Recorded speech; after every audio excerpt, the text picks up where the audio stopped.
साफ है कि पैसे का गबन हुआ है। मैंने इस मामले पर पीएम मोदी से बात की। उन्होंने पूछा कि आगे क्या होगा। मैंने उनसे कहा कि सब कुछ ठीक हो जाएगा। हो सकता है कि आने वाले दिनों में चंपत राय, गोपाल राव और अनिल मिश्रा को जेल भी जाना पड़े। बताते चले कि चढ़ावा चोरी मामले की जांच अब तेज हो गई है।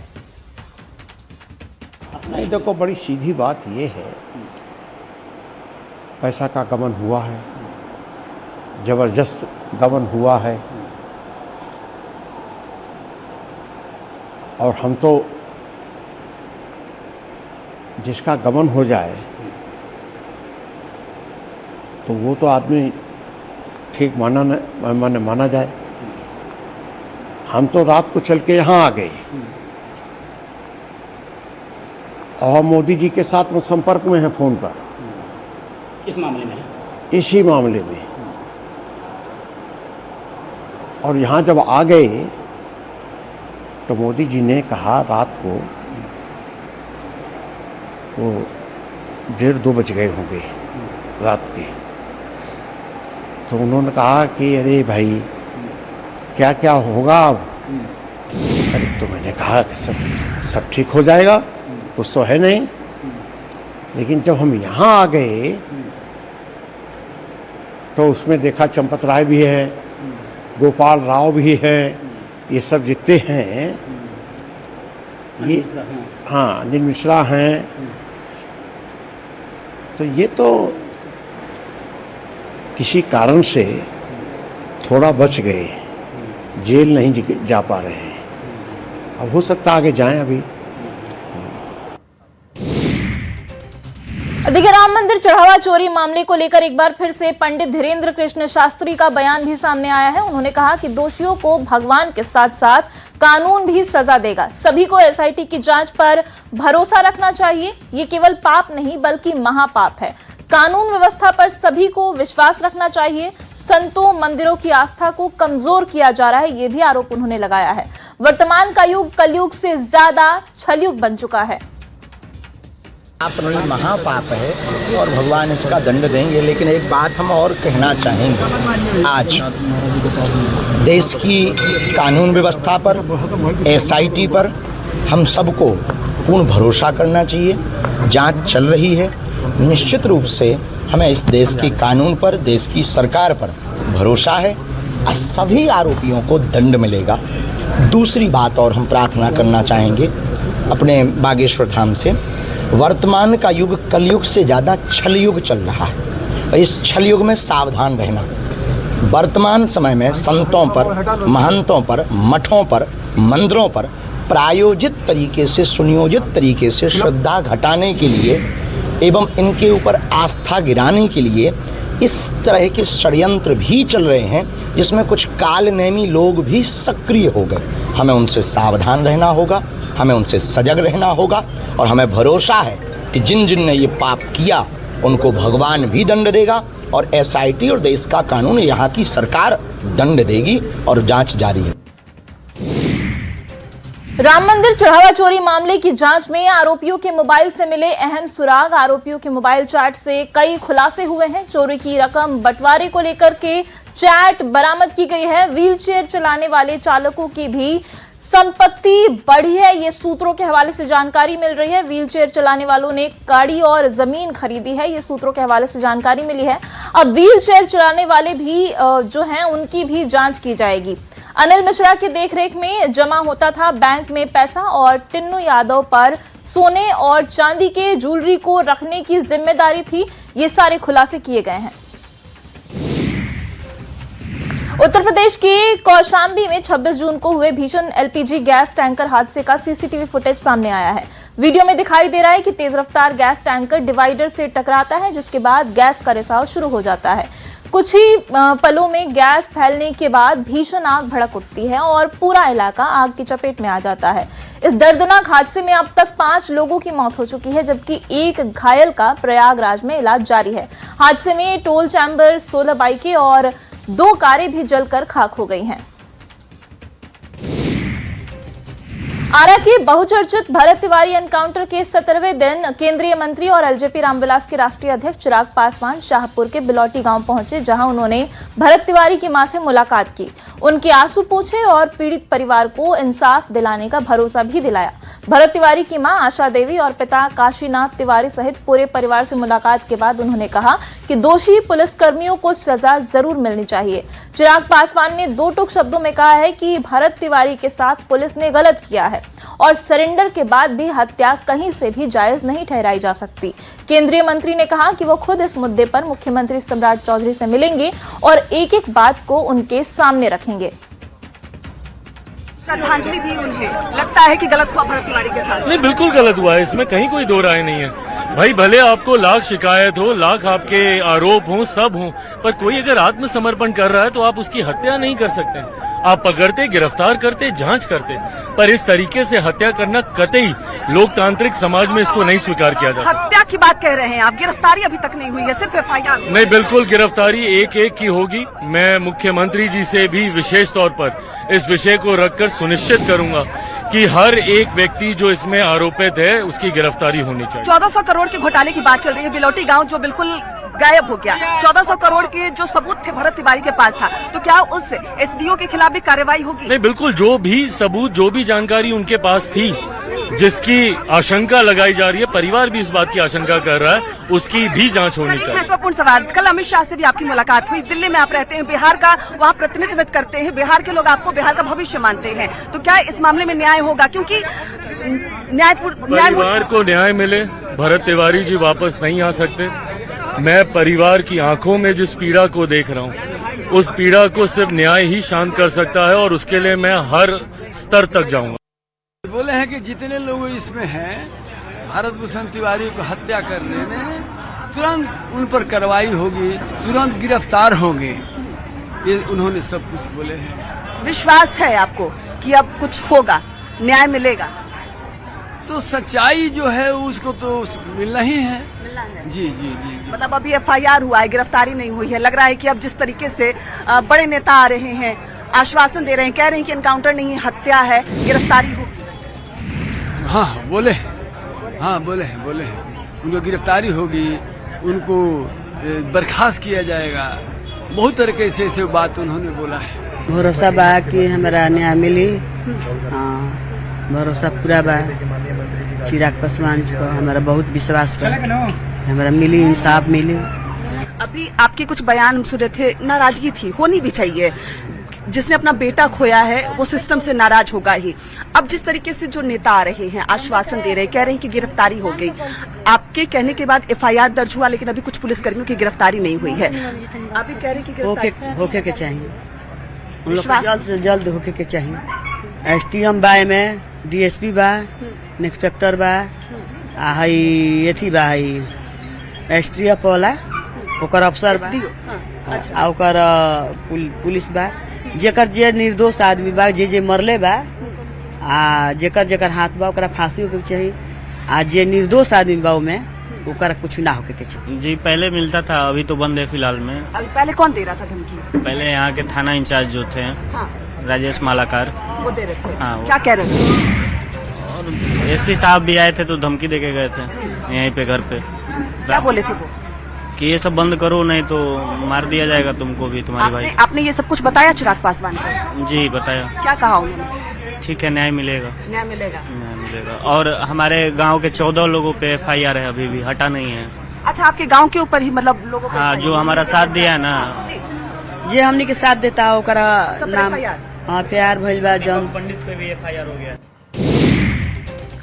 तो भरत तिवारी की हत्या को लेकर चिराग पासवान ने सीधे तौर पर दोषी ठहराया पुलिस वालों को, और इस पर जेडीयू के मुख्य प्रवक्ता नीरज कुमार ने भी प्रतिक्रिया दी है। नीरज कुमार ने कहा है कि मुख्यमंत्री ने न्यायिक जांच आयोग गठित कर दी है और एडीजी स्तर के अधिकारी पुलिस की गलती मान चुके हैं। ऐसे में दोषी पुलिसकर्मियों को उनका बचाव का तो सवाल ही नहीं पैदा होता है। अभी माननीय चिराग पासवान जी भरत तिवारी के मामले पर संवेदना व्यक्त कर रहे हैं, इससे किसी कोई नकार नहीं सकता है, लेकिन माननीय सम्राट चौधरी जी ने इसको स्वतः जुडिशियल कमीशन बनाया, एडीजी स्तर के पदाधिकारी ने यह कबूल किया कि पुलिस से गलती हुई है और कैबिनेट से उसकी स्वीकृति दी, तो आरोप तो अभी तय नहीं हुआ है। और उस पदाधिकारी जो मेन स्ट्रीम का पदाधिकारी था एसडीपीओ, उसको हटा करके एक्साइज एक्ट, ये तो संटिंग पोस्ट है, ये तो संटिंग में वो तो आत्मा उसका करा रहा होगा, भयाक्रांत होगा वह कि आने वाले दिनों में कार्रवाई के हम जद में आएंगे। इसलिए बचाव का तो कोई सवाल ही पैदा नहीं होता। और देखिए, भरत तिवारी एनकाउंटर मामले में नेता प्रतिपक्ष तेजस्वी यादव ने भी सवाल उठाए हैं। एसडीपीओ के सस्पेंड करने के बजाय उसे ट्रांसफर किए जाने पर तेजस्वी यादव ने सरकार से सवाल पूछा था, जिस पर शिक्षा मंत्री मिथिलेश तिवारी ने पलटवार किया है। मिथिलेश तिवारी ने कहा कि तेजस्वी यादव को सिर्फ एक बयान देने से मतलब है। तेजस्वी यादव को अगर इतनी ही चिंता है तो वो एक बार भी पीड़ित परिवार से मिलने क्यों नहीं गए? डीएसपी को हटाया गया। अब जब तक न्यायिक जांच प्रक्रिया पूरी नहीं होती है और रिकमेंडेशन नहीं आता है, तब तक आप किसी अधिकारी को कैसे सस्पेंड कर देंगे? और अगर नहीं सस्पेंड करेंगे तो किसी अधिकारी को कहीं से हटा के कहीं रखेंगे, तो इतनी तो उनको जानकारी होनी चाहिए। और मद्य निषेध विभाग में डीएसपी का पोस्ट पूरी तरह से ऑफिशियल पोस्ट है, उन्हें कोई फील्ड का पोस्ट नहीं दिया गया है। लेकिन इसको लेकर के वो बोल रहे हैं। लेकिन मैं उनसे पूछना चाहता हूँ, आप गए पीड़ित परिवार से मिलने?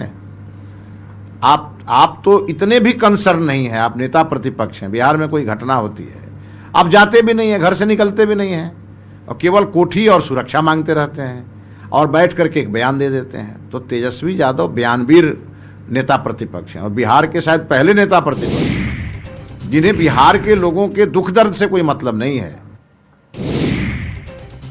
भरत तिवारी एनकाउंटर मामले में आरोपी एसडीपीओ का मद्य निषेध विभाग में ट्रांसफर कर दिया गया है, जिस पर सवाल उठने लगे हैं। ऐसे में मंत्री श्रवण कुमार ने कहा है कि कानून अपने हिसाब से काम करेगा। अभी पूरे मामले में उच्च स्तरीय जांच चल रही है। जब कोई दोषी पाया जाएगा तो उसके खिलाफ कड़ी कार्रवाई की जाएगी।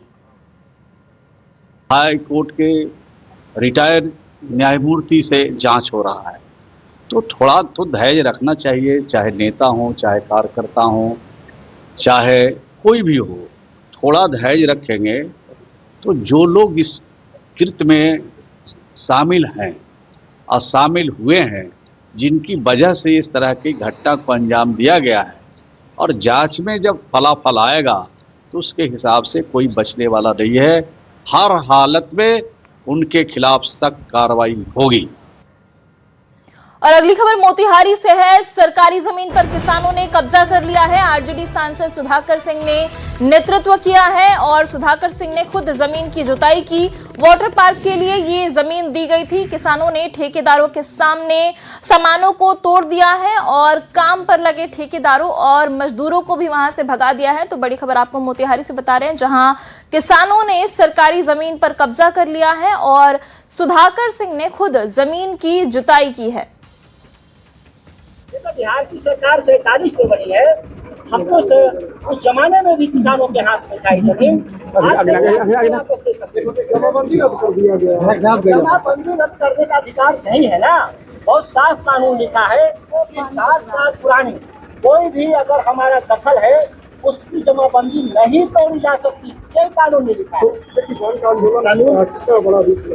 ये बड़ा रूप लेगा। ये चंपारण की धरती, निरहा आंदोलन याद करिए।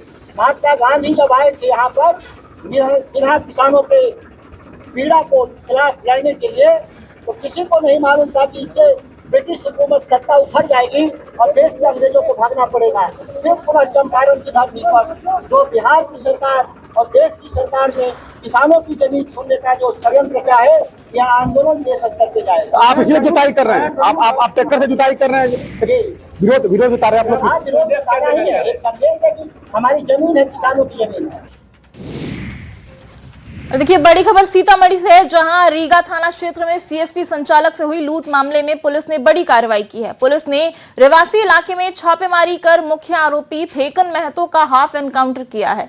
पुलिस मुठभेड़ में आरोपी फेकन महतो घायल हो गया। मुठभेड़ में भागते समय अपराधी ने पुलिस पर 3 राउंड फायरिंग की, जिसके जवाब में पुलिस ने भी गोली उसके पैर में मारी, जो कि उसके पैर में लग गई है। और इस कार्रवाई में कुल 5 अपराधियों को गिरफ्तार भी किया गया है। उनके पास से 2 देसी पिस्तौल और 1 पिस्टल और कई जिंदा कारतूस भी बरामद किए गए हैं। भागलपुर के चर्चित बिल्डर हत्याकांड का पुलिस ने खुलासा कर दिया है। अवैध संबंध में बिल्डर बजरंगी कुमार की हत्या की गई थी। आरोपी महिला सीमा देवी ने धारदार हथियार से बिल्डर को मौत के घाट उतार दिया था। पुलिस जांच में खुलासा हुआ है कि सीमा देवी का मृतक के साथ कई साल से अवैध संबंध चल रहा था। घटना की रात बिल्डर बजरंगी शराब के नशे में और सीमा देवी के साथ जबरदस्ती संबंध बनाने की कोशिश कर रहा था, जिसका सीमा देवी ने विरोध किया और इसी दौरान गुस्से में आकर सीमा देवी ने सोए अवस्था में धारदार हथियार से उस पर हमला कर दिया और बेरहमी से उसकी हत्या कर दी।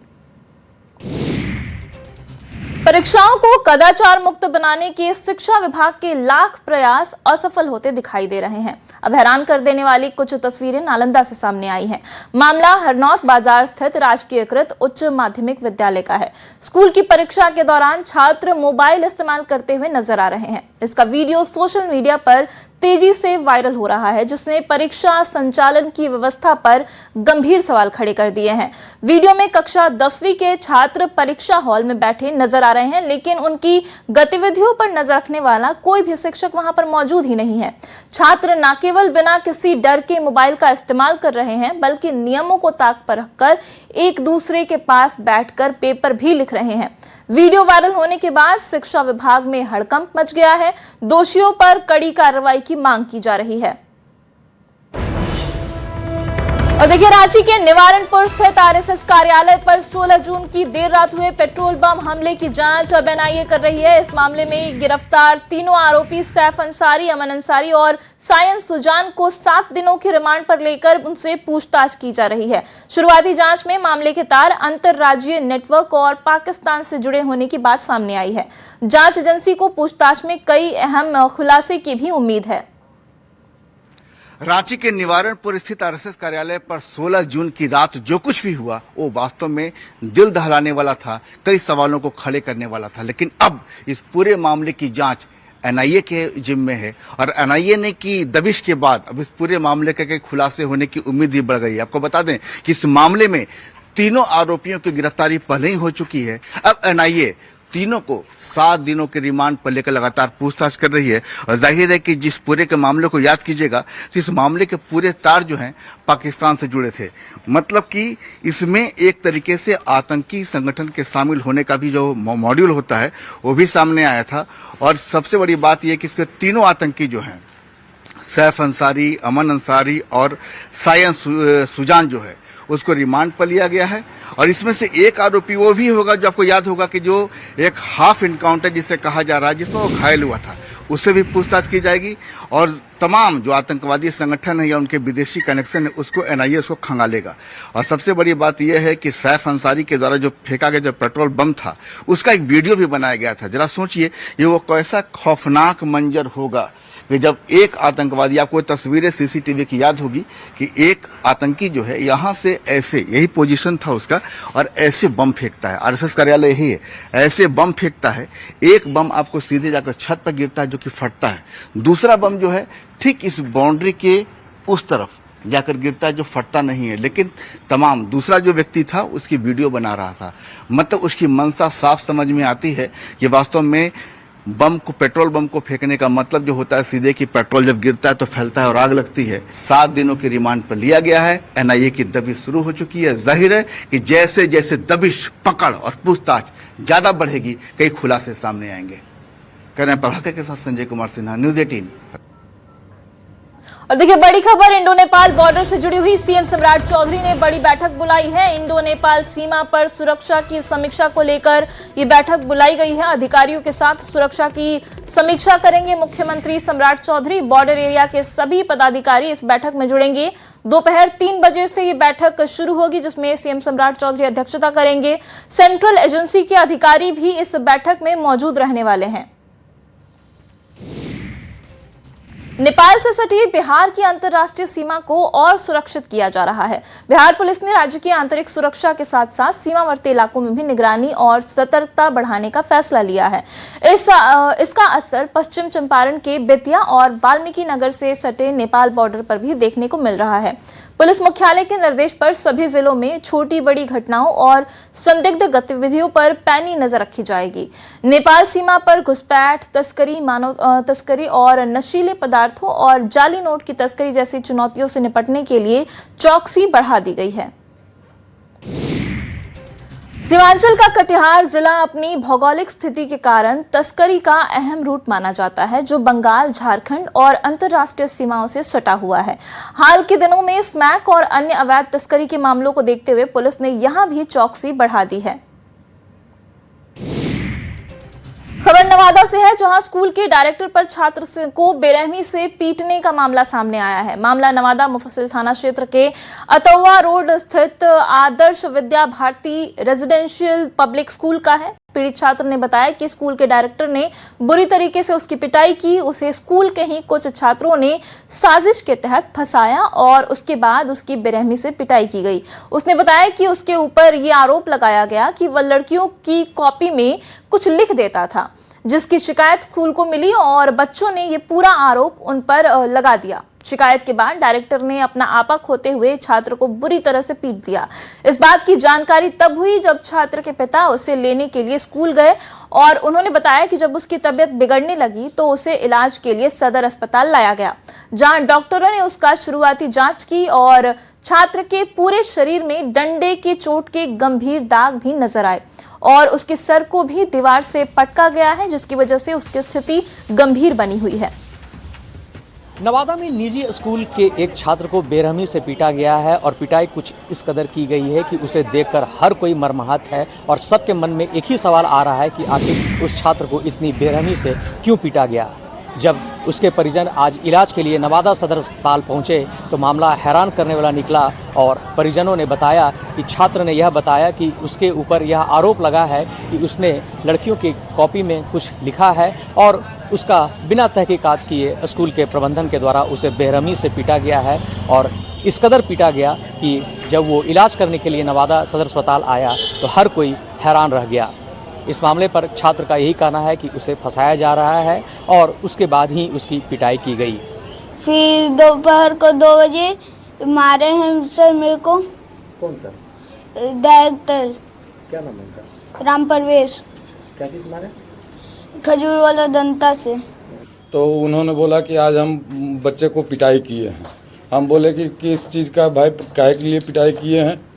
तो बोले वो ये किसी लड़की का कॉपी में लिख रहा है। तो जब हम बच्चे से पूछते हैं तो ये बता रहा है कि हम नहीं लिखे हैं पापा, ये 3 लड़का कोई और है वो लिख करके मेरे को फंसा रहा है। फंसा करके उन्होंने प्रिंसिपल के पास में मेरा शिकायत कर दिया। प्रिंसिपल सर हमको इस तरीक़े से बेरहमी से मारे हैं। स्कूल जब उसके पिता जब उसे लेने के लिए पहुंचे तो इस पूरे मामले का खुलासा हुआ। अगर उसके पिता उसे घर लेने के लिए नहीं गए हुए थे तो शायद यह मामला भी सामने नहीं आता। अब ऐसे में एक सवाल उठता है कि बच्चे की इस कदर पिटाई कहाँ तक जायज़ है और इसे इस तरह पनिशमेंट देने का अधिकार किसने दिया। सवाल कई है और उसके जो पिता जो है लगातार इसको लेके कानूनी कार्रवाई की भी बात कर रहे हैं और इलाज होने के बाद वो उन्होंने कहा है कि इसकी वो शिकायत थाने को करेंगे और बच्चे को मारने के उद्देश्य से उसे पीटा गया है। लोगों के मन में एक ही सवाल है कि आखिर बच्चे ने कौन सी बड़ी इतनी गलती कर दी कि उसे इस कदर पीटा गया है। अब आगे देखना होगा कि जांच में आगे क्या कुछ निकल कर आता है और इस पूरे मामले में क्या कुछ कार्रवाई होती है। अनिल विशाल, न्यूज़ 18 नवादा।